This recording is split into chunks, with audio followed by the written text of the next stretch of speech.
मंडळी, आधीच वैष्णवी हगवणे मृत्यू प्रकरणामुळे राज्यभरात संतापाची लाट उसळलेली आहे. राज्यातलं सामाजिक आणि राजकीय असं दोन्ही सुद्धा वातावरण पार अक्षरशः ढवळून निघालंय. त्यामध्ये काल म्हणजेच 28 मेला न्यायालयामध्ये सुनावणी पार पडली आणि यावेळी जे हगवणे कुटुंबाचे वकील आहे विपुल दुशिंग यांनी न्यायालयामध्ये जो युक्तिवाद केलेला आहे, त्या युक्तिवादामुळे आता त्या युक्तिवादाचे पडसाद उमटताना दिसत आहेत.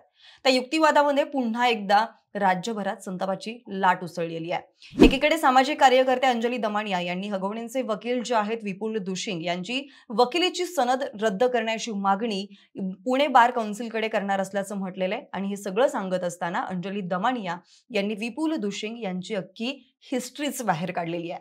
यामध्ये दुशिंग यांनी आतापर्यंत कुख्यात गुन्हेगारांच्या केसेस लढल्याचं कळतंय आणि म्हणूनच सगळी लोकभावना वैष्णवीच्या बाजूने असताना या सगळ्यांच्या विरोधात जाऊन विपुल दुशिंग ही हगवणेंची केस लढतायत. आणि म्हणूनच विपुल दुशिंग नेमके आहेत तरी कोण, ते हगवणेंच्या बाजूने का उभे राहिलेले आहेत, विपुल दुशिंग यांची हिस्ट्री नेमकी काय काय राहिलेली आहे, या सगळ्याच्या बाजूने हा व्हिडिओ असणार आहे. आणि महत्त्वाचा प्रश्न म्हणजे ज्या पद्धतीने विपुल दुशिंग यांनी काल कोर्टामध्ये युक्तिवाद केला की वैष्णवीचं कोणा एका व्यक्तीशी संबंध होते, त्या व्यक्तीने कोणा एका व्यक्तीशी साखरपुडा केला आणि त्यामुळे वैष्णवीने स्वतःला संपवलं. या युक्तिवादावरती सुद्धा आता वैष्णवीचे वडील आहेत, त्यांनी मोठी प्रतिक्रिया दिलेली आहे. त्यांचं नेमकं काय म्हणणं आहे ते सुद्धा आपण या व्हिडिओच्या माध्यमातून सविस्तर पाहणार आहोत. त्यासाठी व्हिडिओ शेवटपर्यंत नक्की पहा. नमस्कार, मी मयुरी कराडेन, तुम्ही पाहताय विषयच भारी. मंडळी, सुरुवातीला ज्यावेळेस हे प्रकरण समोर आलेलं होतं त्यावेळेस सगळीकडून एकच रिक्वेस्ट केली जात होती की ज्या पद्धतीने हगवणे कुटुंबाने वैष्णवीचा छळ केला, शारीरिक असेल मानसिक असेल, या छळामुळे कुठल्याही वकिलाने हगवणेंची केस लढू नये. यामध्ये सुप्रिया सुळेंनी सुद्धा आवाहन केलेलं होतं की वकिलांनी हगवणे कुटुंबाची केस लढू नये, हगवणे कुटुंबाची केस हातात घेऊ नये. मात्र असं सगळं असताना विपुल दुशिंग यांनी ती केस हातात घेतली आणि ते आता ती केस लढत सुद्धा आहेत. कोर्टामध्ये आतापर्यंत 2 वेळा सुनावणी पार पडलेली आहे आणि आताची नुकतीच सुनावणी झाली आहे ती 28 मेला झालेली आहे. आणि या सुनावणीमध्ये विपुल दुशिंग यांनी भयंकर असे युक्तिवाद केलेले आहेत, ज्या युक्तिवादाचे पडसाद आता पडताना दिसत आहेत. यामध्ये दुशिंग यांचं सगळ्यात महत्त्वाचं वाक्य काय होतं, तर वैष्णवीचे कोणा एका व्यक्तीशी संबंध होते, त्या व्यक्तीचा साखरपुडा झालेला आणि त्यामुळे वैष्णवीने स्वतःला संपवलं. आता ज्या मुलीचं एखाद्या मुलावरती प्रेम आहे म्हणून ती मुलगी वडिलांच्या आणि घरच्यांच्या विरोधात जाऊन त्या मुलाशी लग्न करते, ती मुलगी लग्नाच्या काही वर्षानंतर म्हणजे 3 वर्षानंतर कोणाच्या तरी प्रेमात पडते आणि म्हणूनच स्वतःला संपवते. याचा विचार करणं खरंच सोपं नाहीये. त्या मुलीला 9 महिन्यांचं बाळ होतं. आपल्या हातामध्ये एक बाळ असताना ती मुलगी कोणा एका व्यक्तीशी प्रेम करेल आणि मग या सगळ्या गोष्टींना घाबरून किंवा आणखी काही स्वतःला संपवेल, हे खरंच शक्य आहे का, याचा सुद्धा विचार करणं गरजेचं आहे. आता ज्या पद्धतीने हगवणेंच्या वकिलांनी सांगितलं की तिचा कोणाशी तरी संबंध होते, त्या व्यक्तीचा साखरपुडा झालाय आणि त्या व्यक्तीने तिला नकार दिला म्हणूनच वैष्णवीने स्वतःला संपवलं, यामध्ये कितपत तथ्य आहे हे सुद्धा आपण बघणार आहोत. सुरुवातीला हगवणेंचे वकील नेमकं काय म्हटलेले ते आधी बघूयात. वैष्णवीचं दुसऱ्या व्यक्तीसोबत चॅटिंग सुरू होतं, त्या व्यक्तीचे दुसऱ्या मुलीशी म्हणजेच 19 मेला साखरपुडा झालेला. आम्ही त्या व्यक्तीचं नाव, डिटेल्स, साखरपुड्याची तारीख आणि चॅटिंग सुद्धा न्यायालयामध्ये सादर केलेलं आहे. आम्ही ते चॅट व्हिडिओ व्हायरल केले असते, पण वैष्णवी आमच्या घरची सून आहे, त्यामुळे आम्ही ती गोष्ट केवळ वैष्णवीच्या माहेरी सांगितली, असं हगवणे कुटुंबाच्या वकिलांनी सांगितलेलं आहे. या व्यतिरिक्त व्यवसायासाठी पैशांची आवश्यकता असल्याने हगवणे कुटुंबातील सर्वांचं सोनं गहाण ठेवण्यात आलेलं होतं. हे सोनं गहाण ठेवण्यासाठी वैष्णवीने सुद्धा विरोध केलेला नव्हता आणि त्याबाबतचा काही उल्लेख सुद्धा दाखल केलेल्या फिर्यादीमध्ये म्हटलेला नाहीये.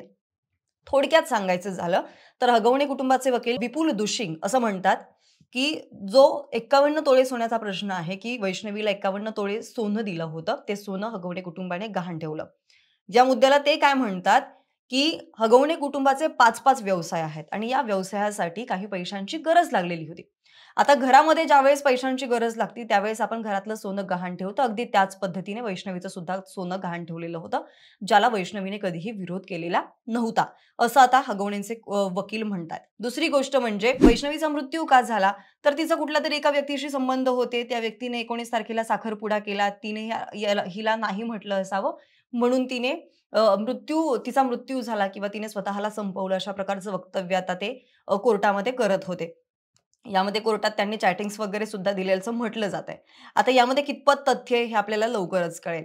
हे सगळं सांगत असताना आता वैष्णवीच्या वडिलांनी सुद्धा याबाबत आपली प्रतिक्रिया दिलेली आहे आणि खरंच यामध्ये तथ्य आहे का हे सुद्धा आता त्यांनी सांगितलेलं आहे. खरंच वैष्णवी कुठल्या एका व्यक्तीशी चॅटिंग करायची का याबद्दल आता वैष्णवीचे वडील नेमकं काय म्हणतायत, त्यांनी नेमकी काय प्रतिक्रिया दिलेली आहे ते सुद्धा पाहूयात. वैष्णवीचे वडील अनिल कसपटे असं म्हणतात, की माझ्या मुलीच्या चारित्र्यावरती शिंतोडे उडवण्याचं सध्या काम केलं जात आहे. तसेच मी माझ्या मुलीचा मोबाईल काढून घेतलेला नाहीये. जो दावा आत्ता हगवणेंचे वकील करत होते, की ज्यावेळेस वैष्णवीच्या मोबाईलमध्ये तिचा नवरा शशांक याने कोणा एका व्यक्तीसोबतचे चॅटिंग्स पकडलेले होते, त्यावेळेस शशांकने ती गोष्ट वैष्णवीच्या माहेरी सांगितली आणि त्यानंतर वैष्णवीच्या माहेरी तिच्या वडिलांनी म्हणजेच अनिल कसपटे यांनी तो मोबाईल काढून घेतलेला होता, असं हगवणेंच्या वकिलांनी कोर्टामध्ये सांगितलेलं आहे. मात्र वैष्णवीचे वडील इथे काय म्हणतायत, की माझ्या मुलीच्या चारित्र्यावरती शिंतोडे उडवले जात आहेत आणि माझ्या मुलीचा मी यापूर्वी कधीच मोबाईल काढून घेतलेला नाहीये. उलट आरोपीलाच 1.5 लाखांचा मोबाईल मी घेऊन दिलेला आहे. आरोपीला म्हणजेच कोणाला? तर वैष्णवीच्या नवऱ्याला म्हणजेच शशांकला. उलट मीच 1.5 लाखांचा मोबाईल घेऊन दिलेला आहे. मी तिचा मोबाईल का काढू? अशा पद्धतीचा दावा आता वैष्णवीच्या वडिलांनी केलेला आहे. नेमकं काय म्हटलंय? तर वैष्णवी इतर मुलांशी चॅटिंग करत होती. आम्ही याबाबत वैष्णवीच्या आई-वडिलांना कल्पना दिलेली होती. त्या मुलाने बोलण्यास नकार दिल्यानेच वैष्णवीने स्वतःला संपवलं असावं, असा दावा हगवणे कुटुंबाच्या वकिलांनी केलेला होता. यावरती वैष्णवीचे वडील असं म्हणतात, आम्हाला या चॅटिंग संदर्भात हगवणे कुटुंबानं यापूर्वी कुठल्याही पद्धतीची कल्पना दिलेली नाहीये. त्या विषयावरती कुठल्याही प्रकारचं यापूर्वी भाष्य झालेलं नाहीये. चॅटिंगचं उदाहरण देऊन त्यांनी माझ्या मुलीच्या चारित्र्यावरती सरळ सरळ संशय व्यक्त केलेला आहे, असं आता अनिल कसपटे यांनी म्हटलेलं आहे. सोबतच मी माझ्या मुलीचा मोबाईल कधीही काढून घेतलेला नाहीये. मी माझ्या मुलीला मोबाईलला उलट मीच माझ्या मुलीला अगोदर मोबाईल दिलेला. सोबतच आरोपीला सुद्धा 1,52,000 रुपयांचा मोबाईल मी स्वतः घेऊन दिलेला आहे. त्यांच्या मागणीनुसार हा मोबाईल मी घेऊन दिलाय. त्यावेळी माझी मुलगी माझ्या घरी होती. ते वाकडच्या क्रोमा सेंटरमध्ये आलेले होते. माझ्या मुलीला त्यांनी तिथे बोलावून घेतलं. मला तुझ्या पप्पांकडून मोबाईल घेऊन दे, असं आरोपीने वैष्णवी यांना सांगितलेलं होतं. त्यानंतर वैष्णवींनी तिच्या वडिलांना कॉल केला. त्या ज्यावेळेस कॉल केलेला होता, त्या कॉलवरती वैष्णवी तिच्या वडिलांना काय म्हणाली, याचं रेकॉर्डिंग सुद्धा आता अनिल कसपटे यांच्याकडे असल्याचं ते म्हणतात आणि त्यांच्या मागणीनुसार तो मोबाईल जो आहे, तो मोबाईल ते पोलिसांना देणार असल्याचं सुद्धा आता वैष्णवीच्या वडिलांनी म्हणजेच अनिल कसपटे यांनी सांगितलेलं आहे. त्यामुळे कुठल्याही पद्धतीने आता वकिलांकडून ज्या पद्धतीने वैष्णवीचं चारित्र्य हनन करण्याचा प्रयत्न केलेला जातोय, त्यामध्ये कुठल्याही प्रकारचं तथ्य नाही असं ते म्हणतात. हे झालं मोबाईलचं, त्या व्यक्तीचं, त्या चॅटिंग्सचं आणि वैष्णवीच्या मृत्यूला कारणीभूत भासवल्या जाणाऱ्या त्या व्यक्तीचं. या व्यतिरिक्त सोन्याचा जो प्रश्न येतोय, तो सोनं हगवणेंचे वकील म्हणतायत, की हगवणेंचा एक व्यवसाय होता. त्या व्यवसायासाठी पैशांची गरज लागत होती आणि म्हणूनच वैष्णवीचं सोनं गहाण ठेवलेलं होतं. मात्र फक्त वैष्णवीचं सोनं यामध्ये गहाण ठेवलेलं नव्हतं, तर कुटुंबातील इतरही व्यक्तींचं सोनं गहाण ठेवलेलं होतं. या सोन्याला वैष्णवीचा कुठलाही प्रकारचा विरोध नव्हता, असं हगवणेंचे वकील यामध्ये म्हणतात. आता या सगळ्यावरती सामाजिक कार्यकर्त्या अंजली दमानिया यांनी विपुल दुशिंग यांच्यावरती टीका केलेली आहे. ते म्हणतात, की दुशिंग यांनी गँगस्टर गजानन मारणे यांच्या 6 FIR, राहुल शेट्टी प्रकरणातील 9 आरोपी आणि पोर्शे प्रकरणात ब्लड सॅम्पल बदलणाऱ्या डॉक्टरांची केस लढलेली आहे. त्यामुळे अशा कुख्यात गुन्हेगारांच्या केसेस लढणाऱ्या वकिलावरती सुमोटो ॲक्शन घेतली पाहिजे, अशी मागणी आता अंजली दमानिया यांनी केलेली आहे. सोबतच वकील कोर्टात वाटेल ते बोलू शकत नाहीत. घरगुती हिंसाचाराचं समर्थन करणाऱ्या अशा वकिलांची सनद रद्द झालीच पाहिजे, अशी मागणी सुद्धा अंजली दमानिया यांनी ठामपणे मांडलेली आहे. त्यांनी दुशिंग यांचा भूतकाळ उलगडताना त्यांनी कुख्यात गुन्हेगारांच्या अनेक केसेस लढल्याचा सुद्धा दावा केलेला आहे. यामध्ये मी आधी म्हटल्याप्रमाणे गँगस्टर गजानन मारणे असेल, संतोष शिंदे असतील, प्रवीण कुंजीर असतील यांच्यासह 39 मुलींच्या विनयभंग प्रकरणातील आरोपींच्या केसेसचा समावेश असल्याचं सुद्धा त्यांनी म्हटलेलं आहे. त्यामुळे अशा व्यक्तींना कोर्टामध्ये बोलण्याची कुठल्याही प्रकारची मुभा देणं चुकीचं आहे, असं मत अंजली दमानिया यांनी व्यक्त केलेलं आहे. यासोबतच भाजप नेत्या चित्रा वाघ यांनी सुद्धा या वकिलांच्या युक्तिवादावरती संतप्त प्रतिक्रिया दिलेली आहे. चित्रा वाघ असं म्हणतात, की पोरीला हालहाल करून मारलं आणि आता तिच्या चारित्र्यावरती बोलता, असं करून नेमकं काय सिद्ध करायचंय, असा थेट सवाल आता त्यांनी व्यक्त केलेला आहे. त्या म्हणतात, की खविसाला कसे सगळे खवीसच मिळतात, तसे हे हगवणे आणि त्यांची बाजू मांडणारे मारल्यानंतर सुद्धा तिच्या चारित्र्यावरती बोलतात. लांडग्याच्या पुढची औलाद आहे तुमची, माणसं नाहीच तुम्ही, पाईपने मार मारलं, अजून काय सिद्ध करायचंय. तसेच पुणे पोलिसांना उद्देशून सुद्धा त्यांनी असं म्हटलेलं आहे की एक एक पुरावा गोळा करा, वैष्णवीचे हे मारेकरी फासावरती लटकवायला हवेत, अशा शब्दामध्ये त्यांनी आता हगवणे कुटुंबावरती आणि वकील विपुल दुशिंग यांच्यावरती टीका केलेली आहे. यातच आता वकील विपुल दुशिंग यांच्यावरती 3 वर्षांपूर्वी म्हणजेच 2022 मध्ये एक गुन्हा सुद्धा दाखल झालेला होता. तो गुन्हा नेमका काय आहे? 2022 मध्ये पुण्यातील वडगाव मावळ न्यायालय परिसरामध्ये वकील दुशिंग हे एका आरोपीचं वकीलपत्र सांभाळत होते, आरोपीचे काम करत होते, आरोपीचे ते वकील होते. त्यावेळी न्यायाधीशांसमोर सुनावणी होत असताना पुढची तारीख कोणती ठेवायची यावरून सरकारी वकील प्रेमकुमार अग्रवाल यांच्यासोबत विपुल दुशिंग यांचे वाद झाले. त्यामुळे चिडून न्यायालयाच्या बाहेर ते पडले आणि बाहेर पडताच अग्रवाल यांची विपुल दुशिंग यांनी कॉलर पकडली आणि त्यांना तिथेच मारहाण केली. या मारहाणीमुळे अग्रवाल यांच्या तक्रारीनंतर वकील दुशिंग आणि त्यांच्यासोबत असलेल्या इतर 2 वकिलांवरती वडगाव मावळ पोलीस ठाण्यामध्ये गुन्हा दाखल करण्यात आलेला होता. पण न्यायालयाने त्यावेळी त्यांना अटकपूर्व जामीन दिल्यानं दुशिंग यांची 2022 मधली अटक टळलेली होती. त्यानंतर आता पुन्हा एकदा वैष्णवी हगवणे मृत्यू प्रकरणामुळे विपुल दुशिंग चर्चेत आलेले आहेत. आता या सगळ्यानंतर ज्या पद्धतीने काल हगवणेंचे वकील विपुल दुशिंग म्हणाले होते की हगवणेंच्या दारात 5-5 कोटींच्या गाड्या उभ्या राहतात, मग 40 लाखांच्या फॉर्च्युनरसाठी आम्ही काय भिकारडे आहोत का? अशा पद्धतीचं ते वक्तव्य होतं की आम्ही 40 लाखांची फॉर्च्युनर कशाला मागू जर आमच्या दारात 5-5 कोटींच्या गाड्या असतील तर. आता तुमच्या दारात जर 5 कोटींच्या गाड्या उभ्या आहेत तर तुम्ही 40 लाखांची फॉर्च्युनर मागणार नाही, ठीक आहे, एका पॉइंटला आपण हे मान्य सुद्धा करू. पण मग तुम्ही 40 लाखांची फॉर्च्युनर जर मागितली नाहीये तर मग तुम्हाला अधिक मासामध्ये अंगठी कशाला लागती, तर मग तुम्हाला ब्रँडेड कपड्यांचा फुल पोशाख कशाला लागतो, चांदीच्या गौरया कशाला लागतात, तुम्हाला 1.5 लाखांचे मोबाईल्स कशाला लागतात सासऱ्यांकडून. दुसरी गोष्ट म्हणजे तुम्हाला चांदीची भांडीच का लागतात, 5 भांडी दिली अजून 2 का नाही दिली, अशा पद्धतीचे वाद का लागतात तुम्हाला. तिसरी गोष्ट म्हणजे 51 तोळेच या स्पेसिफिक लॉन्समध्येच आमचं लग्न झालं पाहिजे, अशी तुमची मागणी का राहती. अशा पद्धतीने सुद्धा आता हे सगळे प्रश्न उपस्थित केले जात आहेत. त्यामुळे 50 लाखांच्या फॉर्च्युनर गाडीसाठी आम्ही तिचा छळ कशाला करू, अशा प्रकारचं ते वक्तव्य होतं.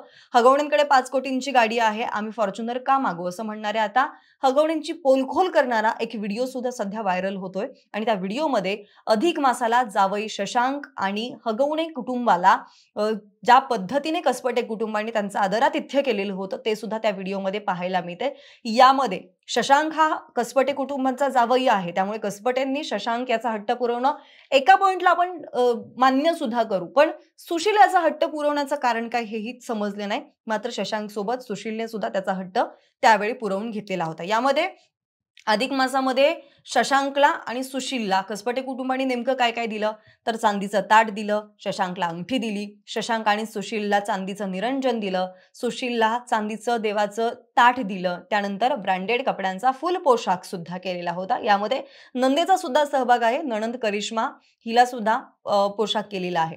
आता वैष्णवीला लग्नात तिच्या वडिलांनी 51 तोळे सोनं दिलेलं होतं, हुंड्यामध्ये एक फॉर्च्युनर दिलेली होती, 7 किलो वजनाची चांदीची ताटं दिली होती, भांडी दिली होती, लग्नानंतर चांदीच्या मूर्ती दिल्या होत्या, जेवायला अधिक मासात एक सोन्याची अंगठी, माहेरी आल्यानंतर प्रत्येक वेळी 50,000 1,00,000 असे पैसे, जावयाला नुकताच 1.5 लाखांचा फोन, पुण्यामध्ये सनीज वर्ल्डमध्ये लाखो रुपये खर्च करून शाही थाटामाटामध्ये वैष्णवी आणि शशांक यांचा विवाह सोहळा सुद्धा केलेला होता. आणि या विवाह सोहळ्याची अख्ख्या पंचक्रोशीमध्ये त्यावेळेस चर्चा झालेली होती.